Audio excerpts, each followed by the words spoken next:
Today we're going to be looking at Datagram3D, a new software out of Israel manufactured by Datumate Limited. Datagram3D is a unique software that allows you to draw polylines, points, and areas directly on photographs that have been anchored down with control.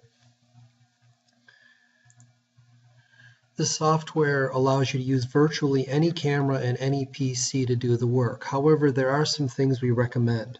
First, as far as computer goes, we would recommend that you use a Windows 7 or a Windows 8 operating system with a minimum of 8 gigabytes of RAM. People have used 4 and even 6 gigs of RAM and it will work, but again, our recommendation is 8 gigs of RAM, Windows 7 or 8 operating system, and a 64-bit machine. Your hard drive should be big enough in order to handle the amount of photographs that you're going to be using. Camera-wise, again, almost any camera will work in the field. However, there are a couple things that, again, we strongly recommend. One is that it's an 18 to 20 megapixel camera. As you're going to see when we start looking at the software, the megapixels will make a difference as to how tight of an accuracy you can get when drawing your polylines and points. We also recommend that there be a fixed focus. No focus where you can adjust zoom in, zoom out. That will not work. When you calibrate the camera, it has to be at one level only. So the best recommendation there is a wide-angled lensed camera, somewhere between 12 and 18 millimeters on the wide angle. You can get most of these. We're going to be using a Samsung NX2000 with a 16 millimeter fixed lens in our demonstration. It was about $450 at one of the local box stores. As far as job site control goes, it's a little bit different than your normal control in that we're going to be using building corners, window corners, telephone poles, paint stripes, that type of thing in order to anchor down our photographs. You can use special targets such as checkerboards and that type of thing if you choose, but it's not necessary. So let's dig into a little bit about, you're going to see in this image here that what we want to do is shoot the site with a camera, anchor it with a total station, and then begin drawing our points. When we talk about shooting our photographs, there's a few things that we need to remember. The first thing is that Datumate works off of angles. Angles, angles, angles. Very, very important that you get varying angles in your point of interest. You can see here by this little illustration that we're basically shooting this at 90-degree angles with a center point coming in. We can then go ahead and pick redundant points up. We can even do things like we're going to show you in the project we're going to work on, where we put the camera on top of a 15-foot prism pole. The Samsung NX2000 that we use allows us with a little application to run it off of our iPhone or Android phones so that we can see what we're shooting. We click, we shoot, and we move on. In this case of this little illustration here, we're just concentrating on this one side of the building really. We would want to repeat the same photographic from every side of the building in order to get a complete surrounding. We can move in, out, up, down, and we actually want to do that. We want to move in and out of the photograph. We want to raise and lower our camera. All of these things help with the angles that we're trying to achieve to get us the best possible points. When we start taking image reflectorless shots with our total station, or we could use GPS shots, but remember that the accuracy and precision of your polylines are going to be dependent upon how tight your control shots or your anchor points are. So when we shoot these points, what we want to do is we want to be able to pick repeatable objects, like the very top of this building corner, like the very edge or bottom corner of this sign. This here represents a little quick stake that we put in the ground that we can shoot. We want our geometry to be very good as well. Think of like a localization or a resection. We want to kind of cube our whole site in, front, back, top, bottom, so that we can kind of get a full surrounding of what it is that we're trying to shoot. This is very important and can take some practice. Sometimes one of the best things to do is after taking your photos, go back to the office if the project allows, print the photos out, then circle in the photos what you think would be good control points. These can then be taken back out with the total station with your survey crews and shot, brought back in the office, and used. That brings me to another point. When shooting your anchor or control points, make sure you document very, very well what you shot. The best way we found to do this is with a little sketch. On that sketch, you just label each point that you shot. Let me go back to the photos for a moment, because one other thing. Taking a photo takes about 2 seconds.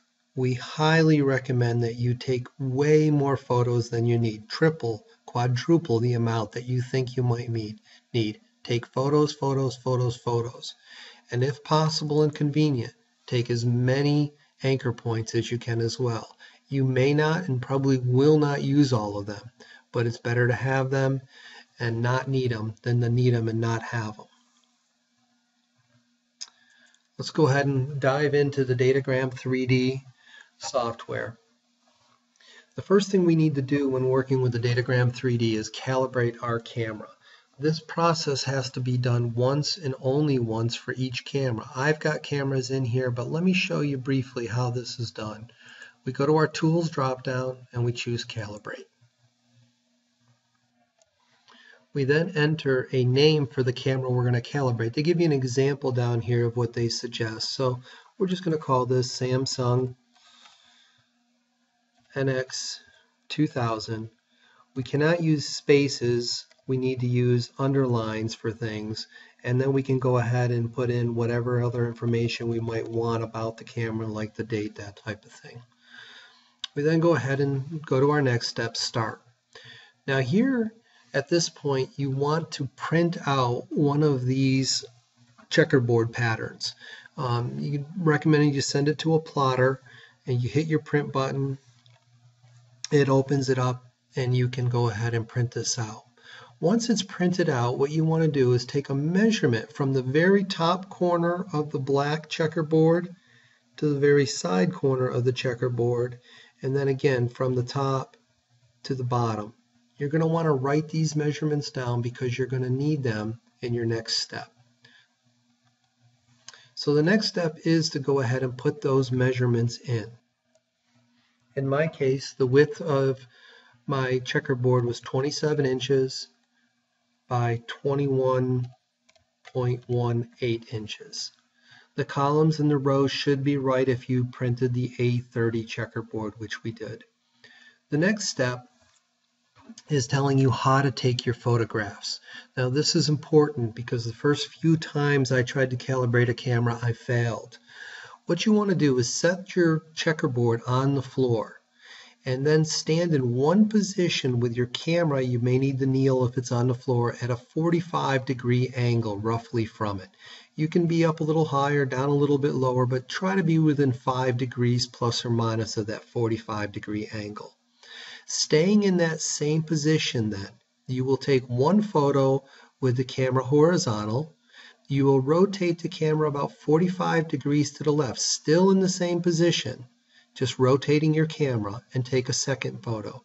You'll then go to a 90 degree, take a third photo, and I recommend going also to the right 45 degrees and taking a fourth photo. You can take as many as you want, but usually 4 photos has been what I found to be best. The next step is to go ahead and load those calibration images. So let's go ahead and pick that. I've saved all of my stuff in 3 folders under Sharon Church on the desktop. I have my control points, which are an ASCII file. I have my photographs from the job site, and I have my calibration photos. Again, you only need to do this calibration routine once. Once it's done, you will not need to do it again.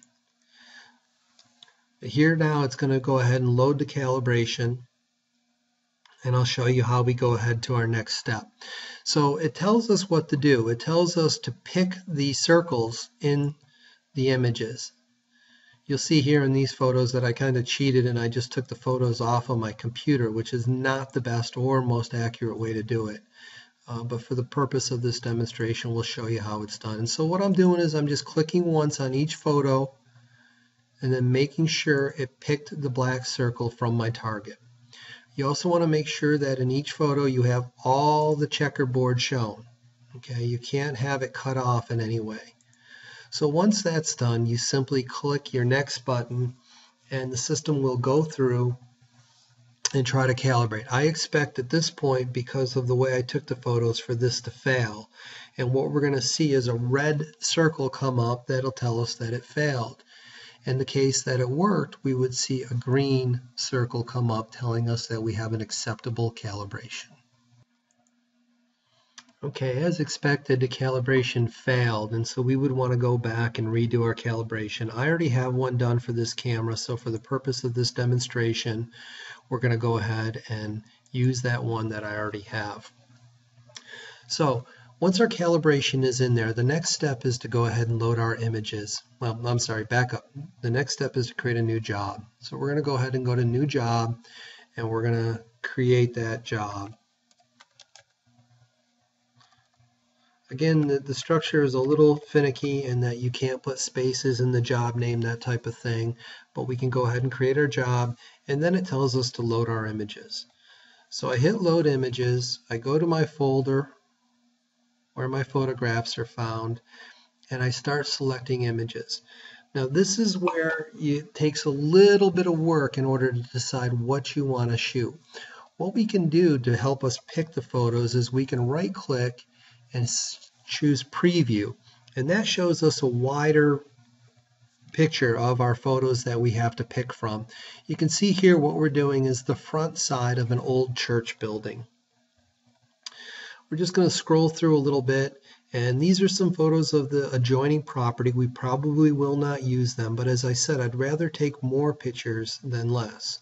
So I'm just kind of scrolling through from this angle. I want to see what I have that I might or might not use.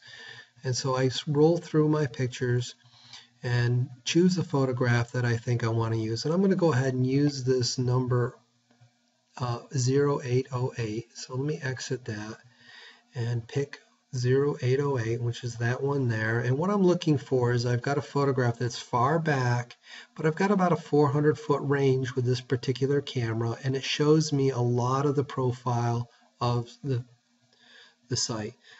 This one over here also looks good, so I'm going to hold my control button down and select that.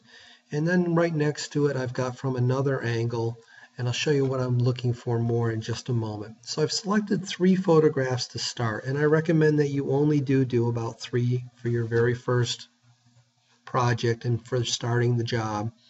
And you can see a little bit better in these thumbnails now. I'm from the right angle, center on, and from the left angle.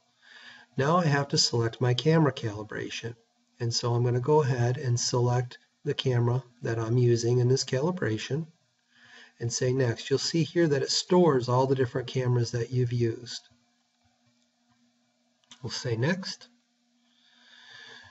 Now it pops up and asks me to import my control points.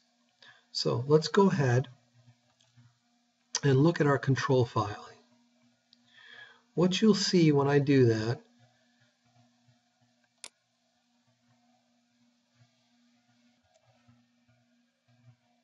when I go ahead and open up my control file and a notepad is that it's point number, northing, easting, elevation, and no description. The software does not like the description field, so make sure that you have that taken off of the file before opening it up in Datumate 3D. So we're going to go ahead and hit import here. And I want you to pay very close attention to the bottom dialog on this right-hand side. Default is East, Northern, Zenith. We want to be NEZ in our system. So what we're going to do is go ahead, go to our control, and just say open it. It now shows up on the left-hand side. Our software then tells us what we want to do, and we want to start marking our control points. So I have my surveyor's drawings to my left side here, and what I'm going to do is go ahead and start zooming in and picking the control points. On the left hand side you see we have an arrow and we have a control point marker. I'm going to use the ruler bow on my mouse to go ahead and zoom in, and then I'm going to use the right key by holding it down to pan. I know my surveyor reflectively shot this top point, so I'm just going to go ahead and select that, and we're going to label it accordingly. In their case, it's 10,023. So after we've labeled the first control point, you'll see that down in our bottom here, it shows up as number 1, meaning one control point has been found. We can then go ahead and go through our drawing and continue to search for different points that we can grab and locate as control points in this job site. I know, for example, that I also have on this top corner of the window here, right over here, we have another control point that I can click, 10,028 according to my surveyor's drawing. That drawing is very important because without it I wouldn't know how to necessarily pick the different things that are located. Let's see what else we can find here. So far everything we're doing is linear, which in my mind makes this not a perfect way of calibrating the site, but we're going to go ahead because it's what we have to work with and continue to work this way. Up here we have 10,022. We label that, and when we do, you see down here it's telling us we've labeled 3 points in this, and we need a minimum of 4 control points in each image. So my last control point in this particular file is going to be right in this corner here, and that one is going to be 10,279. And we're going to move on to our next photo. I'm going to go ahead and repeat this procedure in all the photos, and we'll join you back in a moment. So in my second photograph, I now have 4 points that I've located. The points do not have to be the same from photo to photo. They can be any different points. Ideally, on this job site, I would have liked to have had some points shot over here, maybe something over here if we could have located on the sign out front here, some different things that would have brought the site in a little bit better. But given what I was given by the survey crew, this is what I have to work with. Now again, ideally, maybe we would have printed out some of these photos, circled what we wanted, and sent them back to the crew, and they could have went in the field. But we're going to continue to work with what we have. For example, we know that we have some points here. I know I have this top fence rail, so I'll go ahead and locate these as well. So now I've gone ahead in my third photograph and I've located 4 points, 1 on the fence post, then 3 on the building. Again, and ideally I would have had some points maybe out here in the road, maybe I would have had something over here on this little building, and that would have really tied down my site a lot more. But after we've gotten our 4 points, as you can tell by the photos on the bottom here, in each photograph, I can go ahead and run my quality check. What we're looking for now is to see a green bubble show up here, which we've done. And then as an extra check, I like to go through and see that my CQ on all of my control points is good. I've got reds here, which tell me that there are some issues. So even though I have a green go light up here, I want to go ahead and go through and address some of these bad, if you want to call it, points. Now these numbers that we're seeing here are pixels. These numbers are not in tenths and hundredths or in feet or in metric. These are pixels. These are how many pixels point 10,023 is off. So by double clicking, I can go ahead and see where 10,023 is, and I can zoom into it and tell whether or not I just didn't pick accurately, which is probably the case. I can then go ahead and move that up a little bit and rerun my quality check. When I do that, in this case, it got a little bit worse. And now my light has gone to red. So there's something not quite right there. And what I want to do in order to look at that is let's just go back through some of these different points. I'm going to turn on my projections and my names. I'm going to select Edit and say Select All. What this does now is it puts little markers where it thinks that point ought to be. And you can tell by this, we've got some kind of a large horizontal error because it thinks it's over here. And we know it's on this end. So there's some problem in one of these photographs somewhere with one of my control points. And what we need to do is find it. So let's start by looking at our largest errors and see what we can figure out. You can see the point, it can become quite congested when I have everything turned on. So we're going to go ahead and scroll in, see what we've got going on here. It's suggesting that it's up there. You can see from what I've done that I'm off some here. I can move back out. I can rerun the quality check. It reruns it and tells me the situation. Let's go back down and look at some of our other points. 23 is still way off. We know that. Let's look at 28. It may be that I have just got a bad location from my surveying information. Yes. 28 right here is actually supposed to be on this side of the window. So I picked the wrong point. And so we're going to go ahead and run the quality check now. Now we get green, and you can see all of my control looks much better. And if we go back up to this one here before, which had it way over to the right, I can see from my projections now that the point is much closer and much more real to where it should be.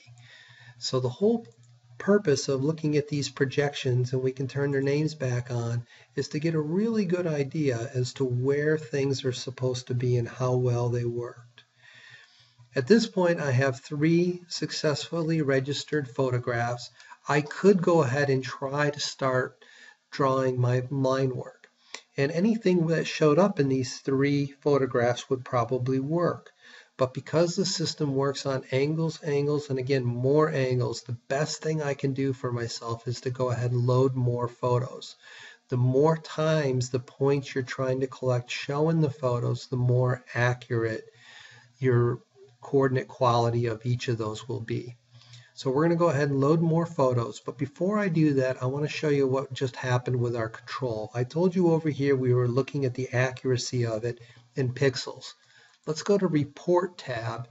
Now we can see the accuracy of it in US feet. And if I click on the columns, I can sort them. So you can see my x-axis, the worst I had there was 9 thousandths. My y, 3 thousandths.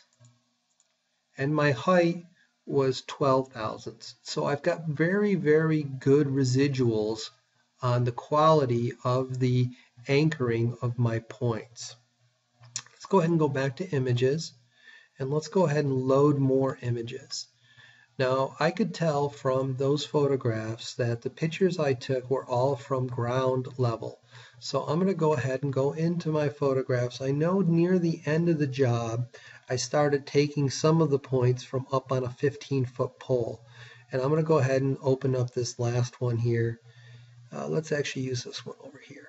We're going to go ahead and open that up. And what I'm looking at is just a different angle and a different way of taking the photo. This actually looks to me like it is a ground level also, so I really don't want to use it. I'm going to delete it by right-clicking on it. And let's see here. Let's see if I can get something that was up in the air on that corner. This one looks pretty interesting here. Looks like it might be an upward shot. Or perhaps not. Let's keep scrolling down here, and just what I'm trying to do again is just find different perspectives to work from.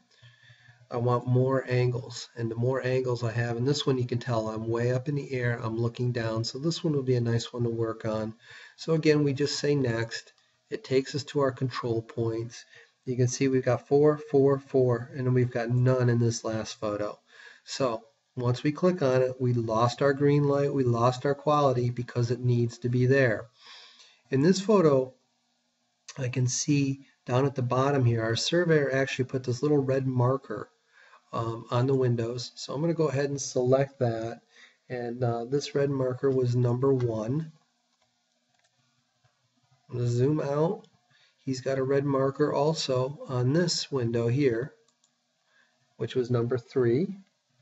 And the reason I didn't have these red markers in my earlier photos was because I took them before the surveyors had gotten an opportunity to place them. So that's something else you're going to want to watch, is when you take the photos will make a difference, and what is in the photos versus what the surveyors are shooting versus the data that you want. Down here I know the top of this fence pole, and so I want to go ahead and grab that, and that particular shot is 10,030. So once again, I have 4 photos shot, and I pulled this one out here because I want to get away. Again, ideally I'd have something over here, I'd maybe have something up here, maybe even something on the road. But we're going to go ahead and run the quality with this, and you'll see once again I got a green light and I've got a 4th image in there. So I'm going to go ahead now and load a few more images and repeat this process on those images. Okay, as I've been working, I've been getting reds here, and I believe it's because this point is a wrong point. So what I'm simply going to do is go ahead and click on it, right click on it that is, and tell it to delete it. When I do, I have some options here where I can delete the point from the entire job, which I do not want to do. I can delete the marker from all images, or in this case, I want to delete the mark from this image only. This will be what you use most often and ask you if you're sure, and you say yes. So once I've done that, I can go ahead and run my quality check again, and you'll see I've got a yellow solution here, and it's because I've got one point that is off. While I'm looking at this point and I zoom in, it's very hard to see any contrast on this window marker, and it's telling me that it's up high, which I can believe because of the reflectorless total station, but I'm not quite confident enough to trust it. So I'm going to delete that as well. And I'm going to find something that I feel a little bit better about. Let's go ahead and find this top left corner, which I know where that one is. We're going to go ahead and mark that 10028.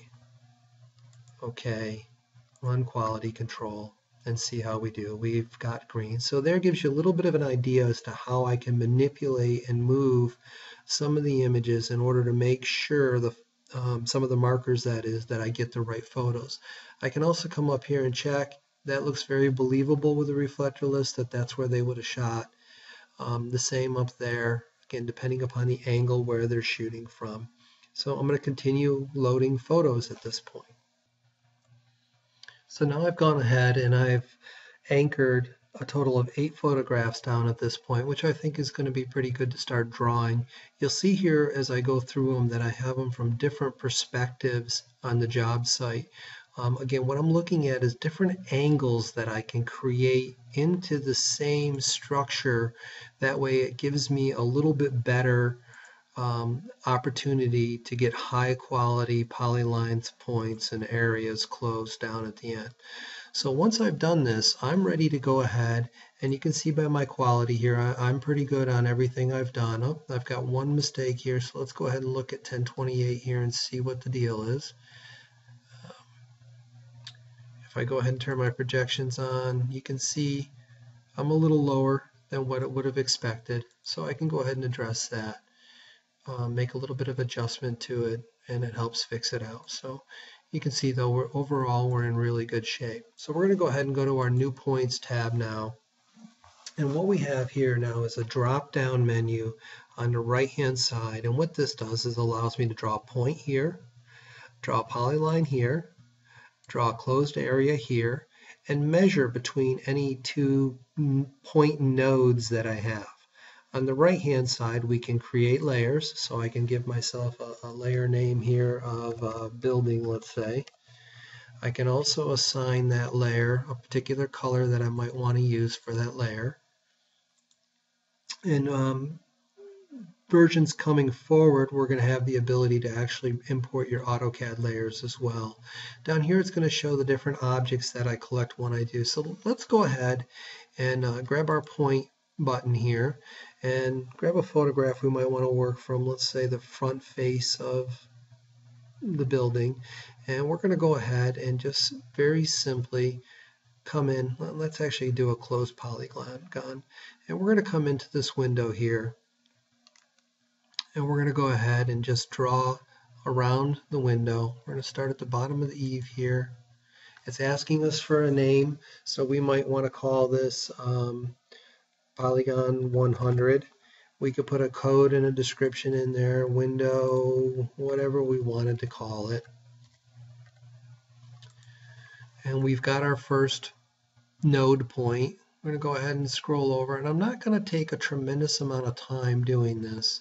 I'm just going to get them pretty close right now. You'll see on the right side what it's trying to do is find that node in many different photos. If it does, it'll turn my little nodes green once it finds enough of them in the different photos. So we're going to click that bottom, and we're going to double click over here now to close the polygon. Okay, so what it's doing is, again, it's searching through the different photos to find out if it can reference it through 3 or more photographs. The fact that it turned gray is telling me that it did not find those points in 3 photos with its auto function. Now I started up in the right hand, it was P101, P102, 3, and 4 is my closing. So what I can do to help the software now, because I know those points show up in different photographs, is I can click on another photo where those points might be. I can come in and scroll in, and I can now pick my point. I can click on it, tell it's an existing point, not a new point. And when I pick existing, I can then pick 101 from the list. I can repeat that now for my other points. You'll see that that turned green over there now, telling me that with that little bit of help I just gave it, it was able to find it in 3 other photographs. And once it's done that, then we can start to look at an XYZ quality. So let's go ahead and pick our last one here. And now those 2 are yellow, meaning that it only found it in 2. It hasn't quite found it in 3 yet. But because it's yellow, when we go to our approve section, it will give us some suggestions. So we've gone ahead and we've located these points. We come to approve, and what we're looking for is sub-centimeter level accuracy out of this data. You can see my data is being shown to me in feet, so I'd like to see something under a tenth, under 600-700ths, if not better. And you can see my data is not of that quality yet. So with the P100 on, this is the 4th point that it only found in 2 photographs. It shows me other places where it might be. Right here we know, for example, it is. If I click in that and I zoom out with my roller ball, I verify that's where it is. I can then zoom in and put my crosshair on where that point belongs. I click there. It now turned green because it's in 3 photos, and I can repeat the process over here to verify and help it find in the photos those different points. You'll see my accuracies up here are getting much better as I go. So let's click this last 2 here and see, yep, that's right. Now here we don't have a lot of contrast between the whites, so it might be why it did not automatically find it in that photograph. Same thing here. Let's click that, and now you'll see we have an X of 300ths, a Y of 400ths, and a Z of 500ths. I can tighten that up simply by going into each of my photos and just taking a little bit more time with my picks. And you'll see my accuracies are getting a little bit better as I go.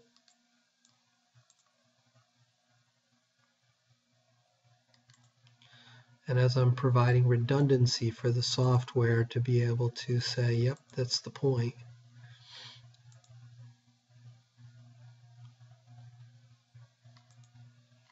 Okay, so it looks like that's about the best I'm going to get on that particular one. Now I need to repeat the process here.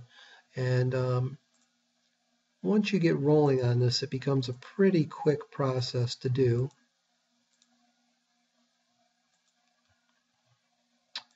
And you'll see my data is getting better and better as I go, and the more points I add to the software. So I can just repeat these throughout all my different photographs here.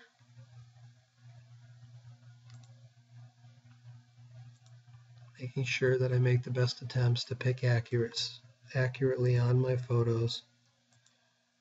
And I can zoom in and out with my roller ball to get better and better at my points. So what we're doing is, literally after anchoring those photos down, and when I was offline with you, I spent maybe 15 minutes anchoring those additional photos.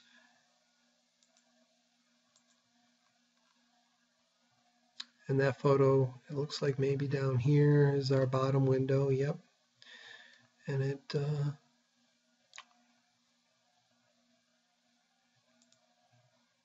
that actually made it worse. So what we can do is we can just exit that and it will get rid of that photo for us. So see here, by the more photographs I brought in, and I had more photos with this image, I could have gotten a tighter and tighter position. My angles made all the difference in the world when collecting these points, because the more images I have that in, the better. I can continue with that same process, repeating it over and over again, looking for things like building corners, etc. Let's go ahead and just put a point right up there, call it a new point. We'll call it PT1000, and we can code it however we want to code it and continue with our process. It's going to go through, it's going to try to auto find that point, and you can see it doing it over here, but it still stayed gray, so it's not quite sure. And so what I'm going to have to do again is go into my photograph, look for that point, click on it, existing point, PT1000, okay. The software now went through all the photos, it found it. We go to our approved section, we're looking at PT1000, and it found it very well. Our accuracies are good on it. We can go ahead and add more to it to help it a little bit more. And you'll see we got some very good accuracies off that point in just a few moments. Once we've collected all the data from the drawings that we want, we come to our Report tab. Here we have our accuracies listed for us. We have a couple of different options we can do now. One of the things I like to do, and it's a pretty simple thing, is just to highlight all of my points. I hold my Control button down and then hit the letter C. Control C is copy in Windows. I can then minimize that. I can open up Microsoft Excel, and I can hit Control and V for paste, or I can go to my Edit tab and paste. Whoops. I must not have gotten my data. Let me look at that again here and come back. Highlight it, Control C, and Control V to paste. And you'll see real quickly there I get a little report for me of my coordinates and all the accuracies associated with those coordinates. That's one way to do it. There's several other ways that we can do it within the software itself. We can actually view a report, and when we do that, what it's going to do is pull up a Datagram3D report, and it's going to show me all of our information with our residuals, our sigmas, all that type of stuff of what we've done. I can also go ahead and export this as an XYZ coordinate file, and we're just going to go ahead and put it on our desktop here. And once I've done that, I can then go ahead and do File, Open, and go to my desktop, show all files, open that PNT file. It's a delimited file, and it's space delimited. Finish it, and there's my coordinate file for myself again. And the final way that I can do this, if I had been collecting line work, which I did on my window there, is I can export a DXF. Once I export a DXF, I can then take that export, the DXF, and I can open it in pretty much any CAD program that exists. And so I'm going to go ahead and open Carlson survey on IntelliCAD as opposed to on AutoCAD. And we're going to go ahead and just open up our little DXF, test DXF that we just saved there. And when we do, you'll see it comes in, and unfortunately because the line work was on a vertical plane, I'd have to rotate this up vertically, which is a lot easier to do with AutoCAD than IntelliCAD, but you're going to still see the data when we go ahead and bring that in there. In Carlson, once it's in there, we got a zoom extents. So we'll zoom extents, and in here is our data. All of our points came in, and there's our window polyline again. We're looking at it from the top down, but all that data is there, and we can very simply see it. We can click on any of our points here and see that it is a 3D point.